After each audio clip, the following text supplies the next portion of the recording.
मैं समय हूं। नमस्कार, आप देख रहे हैं।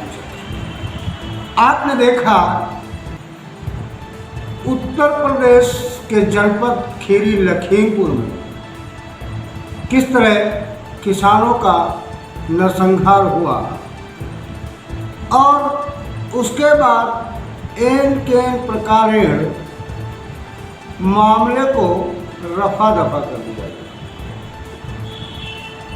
और एक जांच का नाम मृतकों को 45 लाख रुपए और घायलों को 10 लाख रुपए देने के आश्वासन के बाद मामले को शांत करा दिया गया। लेकिन केंद्र में गृह राज्य मंत्री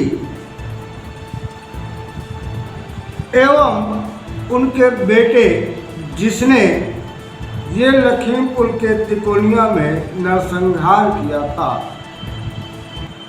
आखिर उस विषय पर सरकार ने एक जांच का फिर वही पुराना सिखुबा छोड़ दिया। हम ये पूछना चाहते हैं, ऐसे में एक सवाल आता है कि इतना बड़ा हादसा होने के बाद जिसमें 8 लोगों की मौत हो जाती है, उसमें एक पत्रकार रमन कश्यप भी शामिल था, उसको नज़रअंदाज कर दिया जाता है और शेष के साथ एक बड़ा समझौता करके जांच करने का आश्वासन दे दिया जाता है। आपको बता दें कि यूपी के लखीमपुर खीरी में हुई हिंसा के बाद सोमवार को हालत तनावपूर्ण रही और तड़के 5:30 बजे से लेकर 1 बजे तक आला अफसरों का आना जाना रहा। एक गोदी मीडिया ने तो यहाँ तक कह दिया कि उपद्रवी किसानों ने ये बवाल काटा था जिसमें 8 लोगों की जान चली गई। हैरत की बात है कि ये गोदी मीडिया उन किसानों को उपद्रवी कह रही है जो किसान अन्न पैदा करके इस देश की रीढ़ बना हुआ है। और अभी हाल में योगी सरकार ने उपद्रवियों पर उनकी जमानत जब्त करने, उनकी संपत्ति से हुए नुकसान की भरपाई करने का भी बीड़ा उठाया है। और इस घटना में एक संदेह की स्थिति यह होती है कि जब 25 सितंबर को इन्हीं मंत्री ने एक कार्यक्रम में कहा था कि हम किसानों को सुधार देंगे और 3 अक्टूबर को कार्यक्रम एक डिप्टी सीएम का था, उसमें विरोध करने किसान पहुंचे थे और उनको झंडे दिखाए थे। वहाँ से वापसी में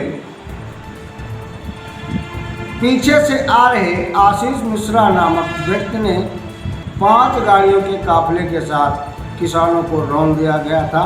उसके बाद ये बवाल कटा था। हालांकि मंत्री जी पहले से किसानों से नाराज थे।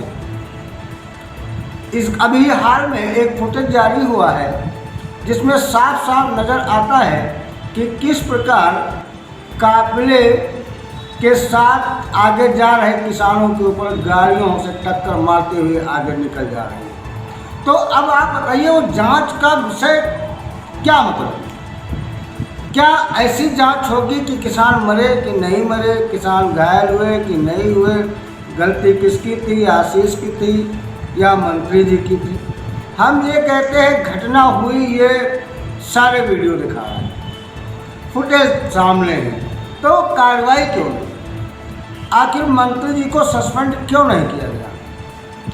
उस लड़के को अभी तक पकड़ा क्यों नहीं गया, उसको जेल क्यों नहीं भेजा गया।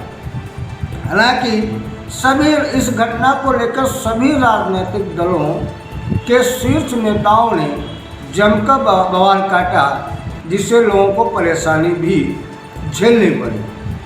कुछ नेताओं ने तो सिर्फ दिखावा मात्र करके तीसरी कर ली, वहीं पर कुछ नेता घटनास्थल पर भी पहुंचने के बाद उनसे परिवार वालों से मिलने तक पहुंचे, जिसमें एक नाम आज़ाद समाज पार्टी के नेता चंद्रशेखर रावल का शामिल है। इसके अलावा कांग्रेस की वरिष्ठ नेता प्रियंका गांधी भी शामिल है। आपको बता दें कि लखीमपुर खीरी की ये सीट जो है वो लगभग विगत 17 सालों से कुर्मी बाहुल्य किसान के लिए सुरक्षित है और 17 में 13 MP कुर्मी हुए। उसके बाद मोदी सरकार के आते ही हिंदुत्व के नाम पर किसानों को धता बताते हुए ये सीट छीन ली गई। तो इस तरह यहाँ के हिंदुत्व चेहरा को बढ़ावा देकर किसानों को रौंदने की कोशिश की गई और किसानों की राजनीति खत्म करने के बाद इतना बड़ा हादसा कर दिया गया, जिसमें मंत्री व उनके बेटे को आज तक कोई शिकस्त नहीं हुई। आपको जानकारी ये भी होगी कि भाजपा देश के किसानों से इतनी नफरत क्यों करता है। यदि वे आवाज़ उठाएंगे तो गोली मार देंगे, कहीं गाड़ी चढ़ा देंगे। तो अब ये बताइए कि भाजपा की ये कौन सी विचारधारा है। क्या किसानों को सत्याग्रह करना पड़ेगा।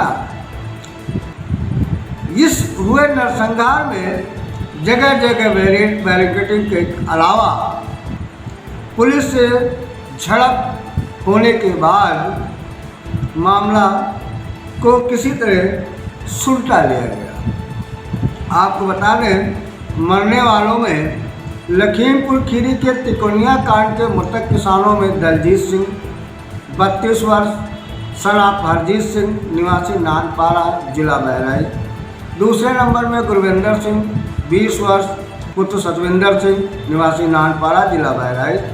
तीसरे हैं लवप्रीत सिंह 24 वर्ष, पुत्र सतनाम सिंह चौखड़ा पारम महंगाई थाना पलिया जिला खीरी। और नक्षत्र सिंह जिनकी उम्र 60 साल है, निवासी रामनगर थाना धौराड़ा जिला खीरी के। और जिनको सरकार बीजेपी कार्यकर्ता बता रही है, ये आप बेखूबी समझ सकते हैं। इनमें हरिओम निवासी परसेरा थाना प्रधान खीरी, जो आशीष मिश्रा का ड्राइवर है। दूसरा श्याम सुंदर पुत्र बालक राम निवासी सिंगांग कला जिला खीरी। तीसरा नाम आता है शुभम मिश्रा निवासी शिवपुरी लखीमपुर जिला खीरी। और चौथा नाम रमन कश्यप, जो कि एक स्थानीय पत्रकार है, उसको भी बीजेपी कार्यकर्ता घोषित कर दिया गया। और घायलों में गुरनाम सिंह, मेजर सिंह, साहब सिंह, संदीप सिंह, प्रभाजीत सिंह, शमशेर सिंह और तेजेंद्र सिंह, ये सब तराई इलाके के लोग हैं। तो हम जांच की बात कर रहे थे, तो जब जांच सामने है तो आखिर सरकार ने जानबूझकर सत्ताधारियों के ऊपर कोई कार्रवाई क्यों नहीं। और इस तरीके से प्रलोभन के साथ किसानों को समझा बुझाकर शांत कर दिया गया, उनके आंदोलन को ख़त्म कर दिया गया। क्या वर्तमान जो प्रवेश राजनीति है, क्या यूं ही हिटलर शाही की तरह चलती रहेगी। एक तरफ गोदी मीडिया किसानों को उपद्रवी बता रहा है, सत्ता पक्ष के उन मठाधीशों को जो आए दिन अत्याचार करते नजर आ रहे हैं, उनको चुपके से बचा लिया जाता है। जांच के विषय में हम आपको ये बता दें, जिस बेटे ने किसानों को रौंदने का काम किया है उसका पिता एक गृह विभाग का राज्य मंत्री है, जो वो राज्य मंत्री गृह विभाग जिसके अधीन सीबीआई आती है। तो बताइए वो सीबीआई अपनी जांच में किसके पक्ष में रिपोर्ट देगा? ये सोचने वाला सबसे बड़ा सवाल है। तो आज देखते रहिए न्यायचक। आज यहीं तक, अगले एपिसोड में फिर मिलते हैं एक नए विषय के साथ। जय भारत।